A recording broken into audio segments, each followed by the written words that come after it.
వేసవికాలం వస్తోంది. నీటి కొరత ఇక ప్రధాన సమస్యగా మారుతోంది.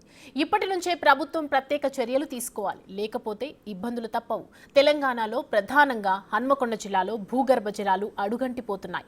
గతేడాది డిసెంబర్తో పోలిస్తే జనవరిలో భారీగా భూగర్భ జలాలు పడిపోయాయనేది అధికారిక లెక్కలు. హన్మకొండ జిల్లాలో భారీగా నీటి ఎద్దడి. ఎక్కడికక్కడ అడుగంటిపోతున్న భూగర్భ జలాలు. గత డిసెంబర్తో పోలిస్తే జనవరికి 0.74 మీటర్లు ఢమాల్. గత ఏడాది జనవరితో పోల్చినా భారీగా పడిపోయినట్లు లెక్కలు. మండుటెండలు వస్తే పరిస్థితి ఏంటని ఆందోళన. హనుమకొండ జిల్లాలో భూగర్భ జలాల లెక్కలు ఆందోళన కలిగిస్తున్నాయి. జిల్లాలో రెవెన్యూ 14 మండలాలు ఉండగా 5 మండలాలలో పరిస్థితి దారుణంగా ఉంది. డిసెంబర్ నెలతో పోల్చుకుంటే జనవరి నెలలో భీమదేవరపల్లి, ఐనవోలు, దామెర, నడికూడ, సాయంపేట మండలాల్లో సగటున 2.56 మీటర్ల గ్రౌండ్ వాటర్ లెవెల్స్ పడిపోయాయని లెక్కలు చెబుతున్నాయి. ఇందులో ప్రధానంగా ఐనవోలు పరిస్థితి దారుణంగా తయారైంది. డిసెంబర్ నెలలో 12.45 మీటర్ల ఎత్తు వరకు ఉన్న భూగర్భ జలాలు జనవరి నాటికి 20.3 మీటర్ల లోతుకు దిగిపోయాయి. ఆ తర్వాత నడికూడ, భీమదేవరపల్లి, షాయంపేట, దామెర మండలాల పరిస్థితి కూడా దాదాపు అలాగే ఉంది.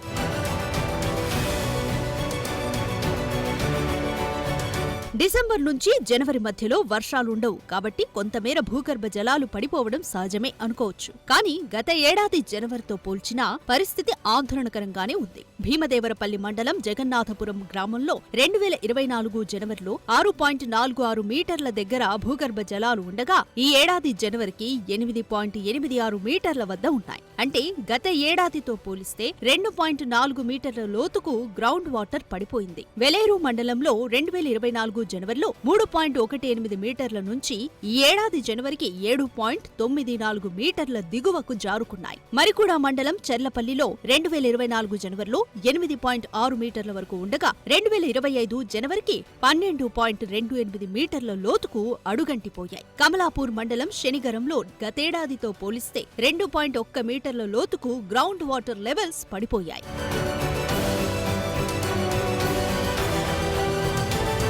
ఓవరాల్ గా తెలంగాణ వ్యాప్తంగా సగటున డిసెంబర్ నుంచి జనవరికి 0.74 మీటర్ల దిగువకు జారుకుంది గ్రౌండ్ వాటర్. హనుమకొండ జిల్లాలో మాత్రం ఏకంగా 1.12 మీటర్ల లోతుకు పడిపోయాయి. కేంద్ర భూగర్భ జలవనరుల శాఖ నివేదిక ప్రకారం హనుమకొండ జిల్లాలోని భీమదేవరపల్లి, ఐనవోలు, ధర్మసాగర్, వేలేరు మండలాలు సెమీ క్రిటికల్ జోన్లో ఉన్నాయి. గత 3 ఏళ్ల నుంచి వరుసగా దామెర, నడికూడ, షాయంపేట మండలాలు సైతం దారుణమైన పరిస్థితులను ఎదుర్కొంటున్నాయి. ప్రస్తుతం జిల్లాలోని 5 మండలాలు సెమీ క్రిటికల్ జోన్లోకి వెళ్లిపోయాయి. పరిస్థితి ఇలా ఉంటే ఏప్రిల్, మే, జూన్ గురించి ఆలోచిస్తుంటే ఇప్పుడే చెమటలు పడుతున్నాయి. కాబట్టి గ్రౌండ్ వాటర్ రీఛార్జ్ కోసం ప్రభుత్వం ప్రత్యేక చర్యలు తీసుకోవాల్సిన అవసరం కనిపిస్తోంది.